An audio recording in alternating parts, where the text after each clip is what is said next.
more colorful. You guys know I usually don't incorporate color onto my channel. Like, okay, when I first started doing makeup and first started getting into makeup, all I did was wear like multiple colors on my lid and crease and like everywhere. So all I did was wear color. I would try to insert some pictures into this video if I can find some on my Facebook. Which I know some are on my Facebook, but if I remember to insert some of my in this video, I will make sure I list them in this video so you guys can see all the different looks, and yeah, you'll see everything. So anyways, so I decided to do something with some purple and some pink. I bought this headband, this flower headband, which reminded me of the Snapchat filter that everyone loves. So I found this at Walmart, and it was about $2 in like the little jewelry miscellaneous section. And so I was like, okay, this is what I'm going to do. I'm going to do my hair, and then I'm going to wear this, and this is where I got the purple and the pinks. So I pretty much just pulled out of these flowers. These flowers are pink, and then there's a couple white ones just to kind of throw, like, you know, some color or some, you know, neutral in there. But this flower right here is purple and pink. It's like a hot pink with purple. So, excuse me. So I decided to put purples in the crease and then put some pink glitter because I thought it would really pop. And then I put like a frosty kind of pinkish shade in the inner corner, smoked out the lower lash line, and went with a nude lip because I didn't want to do purple because I thought it would just be too much, and I think this kind of keeps it fresh and simple. This just reminds me of summer, and you know, summer and spring, and I know both seasons are almost over, but I don't do color, so I wanted to show you guys that I can do color. Anyways, so make sure you guys let me know what other looks you guys would like to see. I am still planning a cut crease makeup tutorial for one of my followers that want to know, you know, like an in-depth one where I am talking you guys through it. And for that video, I think I'm just going to talk in the beginning, but, you know, we'll get to it when we get to that video. So, anyways, I hope you guys enjoy this look.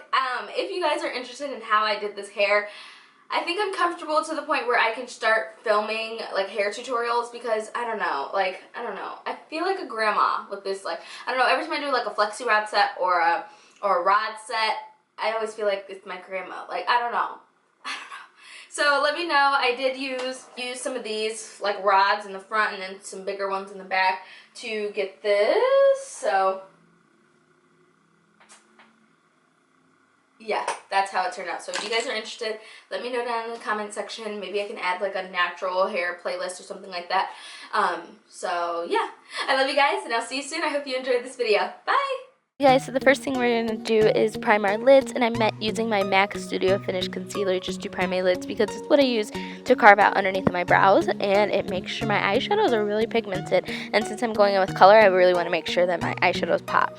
First, I'm taking a Makeup Geek shadow, and I'm taking Frappe on a big fluffy blending brush by Sigma, and I'm just working that into my crease because I need that bridge shade between my highlight brow bone and my crease shades. For the crease shade, I'm taking this purple color out of my BH Cosmetics 120 palette, and I'm taking that on a Sigma E38, which is similar to the E40.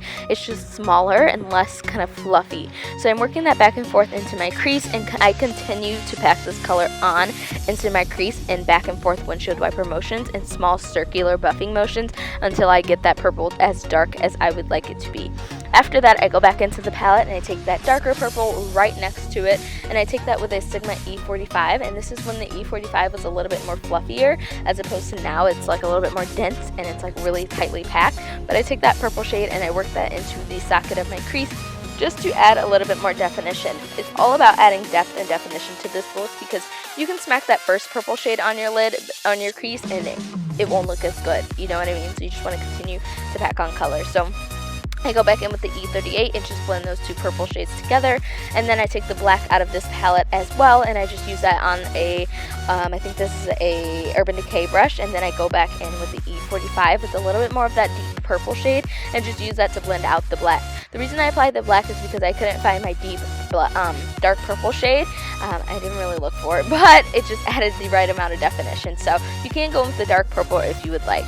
For the lid shade, I'm taking one of the City Color Cosmetics Shimmer shadows, which are really, really nice and pigmented and foiled, and this is in the shade LadyLike, and I'm just taking a flat brush by BH Cosmetics and packing that all over my lid. This is not a necessary step because we are going to go in with glitter, but if you would like for your glitter to be a little bit more pigmented, you can apply an eyeshadow underneath. So for my glitter glue, I am taking my E.L.F. glitter glue. You can get this on E.L.F. Cosmetics or on Amazon or find it in Target for $2. I pack that all over my lid, over the top of that shadow, and then I go in with NYX's Rose Glitter, and I just pack this right on top of my, on top of that pink shade onto that glitter glue with a pink martini brush by the Pretty Bar. So I just pack that glitter on, and then I go ahead and apply some liquid liner, and I take my NYX Matte Black Liquid Liner, and I just draw a wing liner.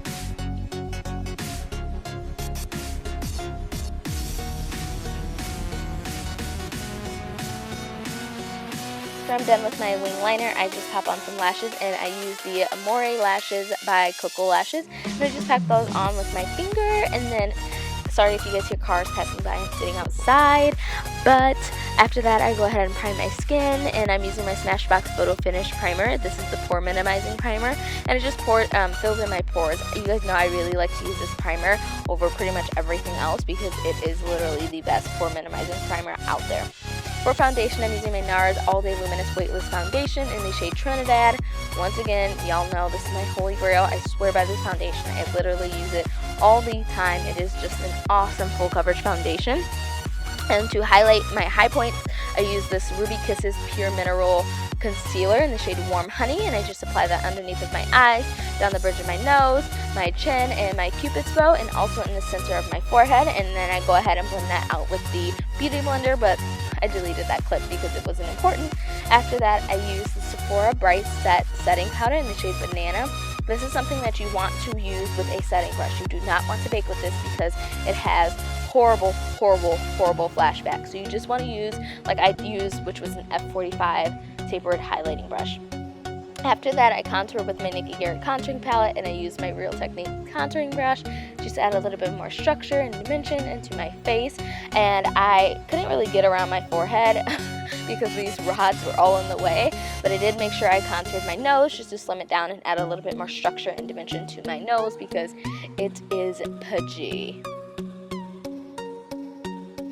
Today to highlight, I use my JD Glow Cosmetics highlighting palette, and I take the shade Marilyn Monroe first, and I take that onto a Niki Garrett highlighting brush, and I pop that onto my cheekbones. And then since it was a little bit frosty and it was a little bit white kind of on me, it wasn't as golden as I usually like my highlighters, I go in with the shade Gabrielle Union and also apply that right over where I applied Marilyn Monroe, but I leave Marilyn Monroe strictly by itself onto my nose because I like a lighter highlight on my nose, but I put Gabrielle Union onto my cheekbones just to kind of diffuse it a little bit.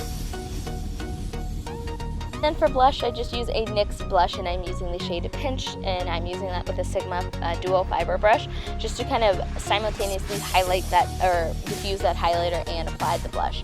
After that, I go in with the NYX Slide On Glide On Stay On pencil in the shade Pretty Violet. I didn't show a single clip, of it, but I just put that purple liner into my waterline. Kind of has like an iridescent kind of feel to it, so it really popped in the lower lash line.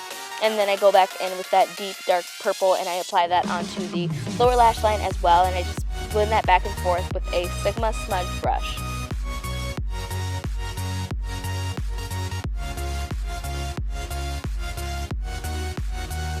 Once I'm finished blending that all out, I go in with the shade, I think this is, Starry Eyed, I believe it is.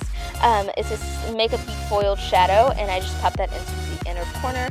And then for lips, I use a KleanColor lip liner in the shade Chestnut, and I just use that to lightly fill in and outline my lip liner. If you are having trouble with lip liner and you find that it feathers out, Milani Cosmetics have an anti-feather lip pencil. And then for my lip gloss, I am using a Tarteist Lippy Glossy paint in the shade Double Tap, and it's just a really pretty pinkish nudish color, and it really works for my skin tone. So after that, I am finished with my look. I hope you guys enjoyed this video. Give it a thumbs up or a thumbs down if you did or didn't enjoy it, and leave me a comment, and I'll see you guys soon. Mwah. Bye!